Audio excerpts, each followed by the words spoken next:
For centuries, Americans have worshipped freedom and all of its benefits. The entire nation is based off of freedom. They even have a day devoted to celebrating freedom. However, nowadays, people oftentimes abuse the independence that comes with freedom and therefore commit inhumane actions before others. For example, Shaw didn't even think twice about flogging Drip and Glory because that action did not interfere with his own freedom, therefore it couldn't hurt.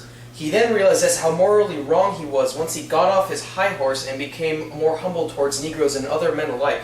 Likewise, when segregation laws were in action, Caucasian men didn't even think twice about sending colored peoples to the back of the bus, where they sat with self-esteem lowered at little to no cost to the white American population.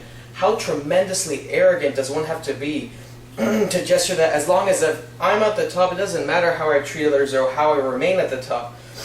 A man had a similar mentality as recently as last year when he and a few thousand other people signed a petition wanting to segregate themselves from a school to create their own school district that the upper white class could excel at the expense of the colored lower class. That man failed to realize that the most important thing in life is making sure that everyone was treated with the same respect as you would want people to treat you. However, this was clearly not in his mind because as an independent man, he seeks out, with the help of his freedom, ways to get ahead of others, even if that means to erase all the struggle and grueling labor that our grandparents and great-grandparents had to go through in order to build a community of this diversity, caliber, and integrity.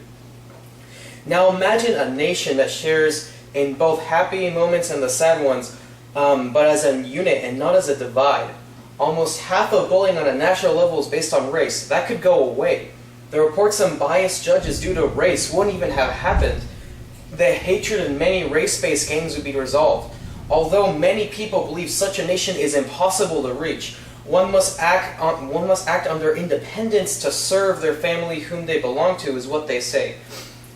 But if everyone were to forget the idea of individual progress and share what was truly meant to be free, independent nation, everything else one could desire would just fall into place.